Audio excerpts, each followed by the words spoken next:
Cyanic Silver back with more unscripted IDV commentary. And reminder that I do not own the overlay music. The link to it is in the description. Alright, it's Violinist at Lakeside Village. And I've played all 4 of these survivors. They all have their strengths and weaknesses. But I've never played Violinist. I know his abilities. I've gone up against him, but I've never played him personally. His ability is that he can shoot out music notes, and if they touch a survivor, it will impair how they interact with objects, which can stack. And the only way they can get rid of it is by either waiting out the duration or sort of meditating in a quiet place away from the other survivors and hunters. Now, I wonder what accessory Lawyer has. That is a very pretty blue. Some accessories can change the in-game appearance of certain abilities. Yeah. All right there.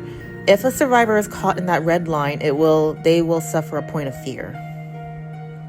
And good stun there, Psychologist. Good stun. Psychologist is a character who is good for people practicing how to raw kite because she doesn't have any other kiting abilities. Now, Lawyer is one of the original 5 survivors put into IDV. He's also one of the first 5 that any new player joining IDV for the first time gets. His ability is to see all the survivors and the hunter with his map. But when he was first added in, the map did not highlight survivors. It only pulled up a actual map that covered your screen to show where everyone was.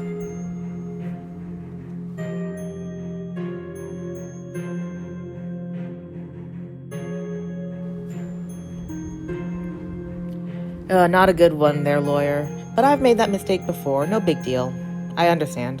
I think Coordinator is one of the easier rescuers because of her flare gun being able to stun the hunter. Why it's not an actual gun to shoot the hunter? Don't ask me. This is kind of supposed to be a kiddie game. Well, as I've heard someone online call it, the kid version of Dead by Daylight.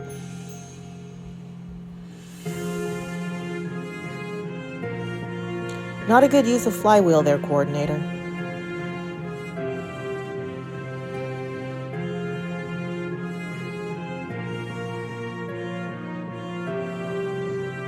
Oh, right there.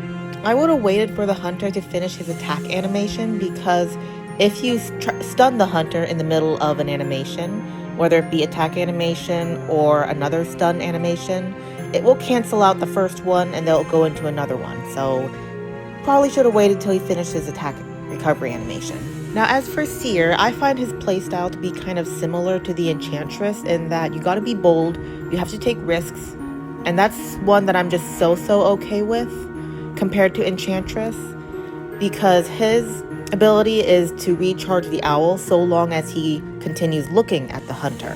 Which when you're a hunter, it feels like the Seer has an owl every 10 seconds, but when you are playing Seer, it feels like you got one every hour.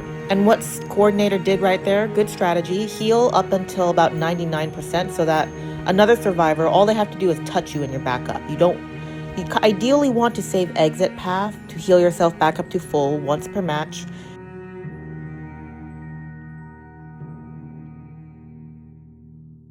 Oh, and there, good one, Seer, with the owl. Body blocking for Lawyer. And what Seer is doing, just meditating, that's the way you get rid of the charges of the music notes that Violinist puts on.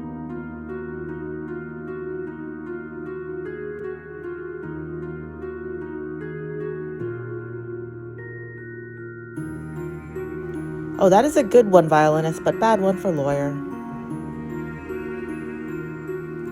Personally, I find Lakeside Village to be similar to Ever Sleeping Town. Its kiting areas are very spread apart and there's a lot of empty space between them, so transitional kiting is just meh.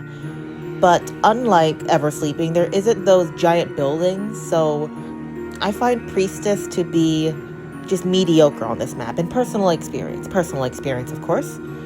And what Psychologist is doing there, running to the exit gate when there's only one cipher left, well, no one had pinged out that a cipher machine was primed, so this would not be the best time to do it, but when someone says cipher machine primed, one of the survivors will go to the exit gate just waiting for the moment the machine is popped so they can immediately start working on decoding the exit gate, unlocking the exit gate, I should say.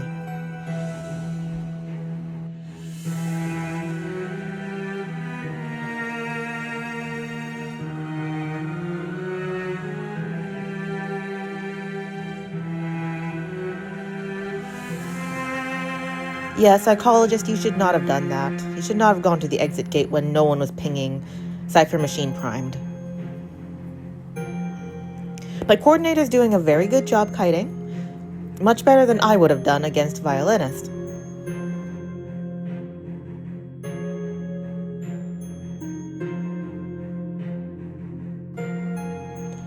Oh yeah, the ravens above Psychologist, that's what happens if a survivor has not decoded in a very long time. And those ravens alert the hunter to where that particular survivor is. It's why some people will gate wait if there's one or two other survivors left in the match, because if you're the last survivor, then the ravens will appear over your head much faster.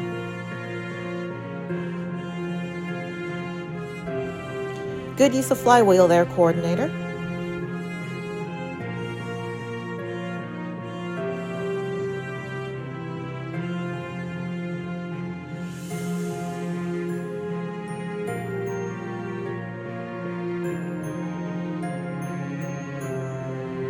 Healing this late stage is iffy personally because there's already a Cypher Machine primed. Oh, there you go. There's the pop. There's the pop. Good job.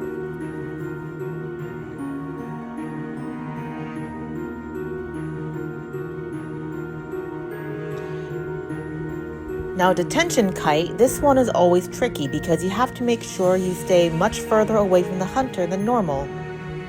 And at this point, sometimes a part of the winning is knowing when to sacrifice someone, whether you are the one being sacrificed or you are not bothering to help one of your teammates. Sometimes it's about you gotta let them just do their thing so that the other two can escape. It may not be a win for you, but it will be a win for the survivor team overall. It's something I find a lot of players don't really understand. They think it is mean to or cruel to leave a teammate on a rocket chair, and they don't understand that sometimes, emphasis on sometimes, it is better just leave them. But so this one was an overall tie. Thank you, Coordinator, for that.